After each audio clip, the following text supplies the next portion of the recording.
Most of your problems don't come from the world but from how you react to it, because one careless word can create trouble, one disrespectful look can ruin your day, and one impulsive message can bother you for weeks.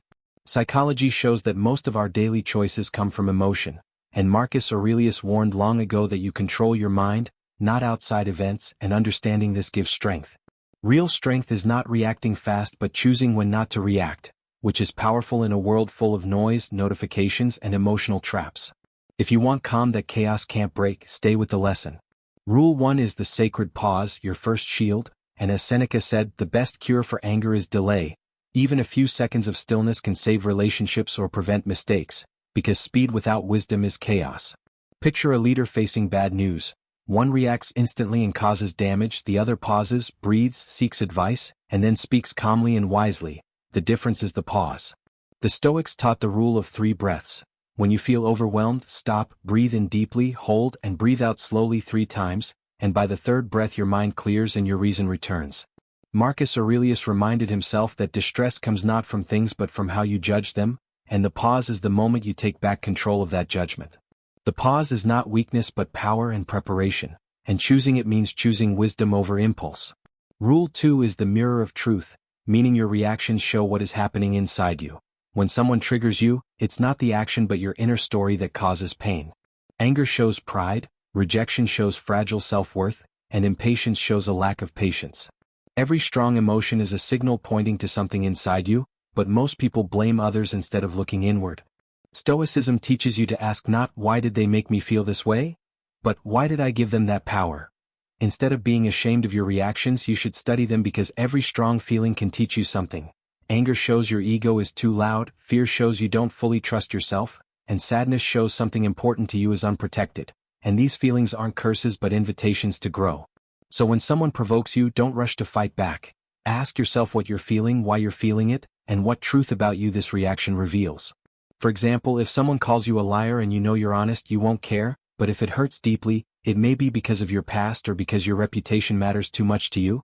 The insult is simply a mirror showing where you still need work. Marcus Aurelius said he would gladly change if someone proved him wrong because he wanted truth, not comfort, and he saw correction as feedback, not an attack. Your reactions are your responsibility, and that responsibility gives you freedom because when you see your reactions as mirrors, the world stops being your enemy. Insults become lessons, delays become training, and conflicts become classrooms.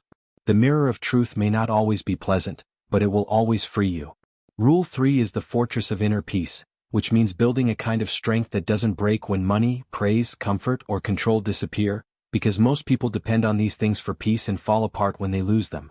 The Stoics taught that real peace must come from within, like a strong castle that no storm can destroy, and Marcus Aurelius said you can find retreat inside your own mind at any time. Just like a castle withstands storms, your mind can stay calm if it's built on values, clarity, and self-control. To build this inner fortress, you must guard your thoughts, stop feeding your mind with gossip and anger, and fill it with wisdom and reflection. You must need less so no one can take much from you, and you must choose courage when fear appears because peace is not the absence of fear but strength in its presence. If your calm depends on other people's respect, their words will break you, but if your calm depends on your self-control, their insults bounce off like arrows hitting stone. If your peace depends on wealth or status, you will collapse when they disappear, but if it depends on your principles, nothing can shake you. Epictetus said no one is free unless he controls himself, and that self-mastery is the strongest protection you can have. Build your inner fortress daily, train your mind like a soldier prepares for battle, and guard it carefully because when life storms come, and they will, you will stand strong because your peace lives inside you. Rule 4 is emotional aikido, which means redirecting emotions instead of fighting them. Many people think strength means pushing back, but real strength often comes from using the energy of emotions wisely. Anger, fear, and sadness are not enemies but forces you can guide. Anger can become courage and determination, fear can become preparation and awareness, and sadness can become compassion. Seneca said we suffer more in imagination than in reality, meaning emotions cause harm only when unmanaged. To practice emotional aikido, start by naming the emotion clearly, saying this is anger, or this is fear helps take away its power and allows you to guide it instead of letting it control you. When you feel a strong emotion, start by naming it because saying to yourself, this is anger, this is fear, this is sadness, takes away some of its power, then notice the energy behind it. Anger feels hot like fire, Fear feels tight like tension, sadness feels heavy in your body, so pay attention to where it sits inside you, and once you recognize it, direct that energy towards something useful by turning anger into motivation to improve, turning fear into a plan that prepares you, and turning sadness into kindness for others who are hurting, because this is not about hiding your emotions, since hiding them only makes them stronger, but about transforming them so nothing goes to waste and even pain becomes strength.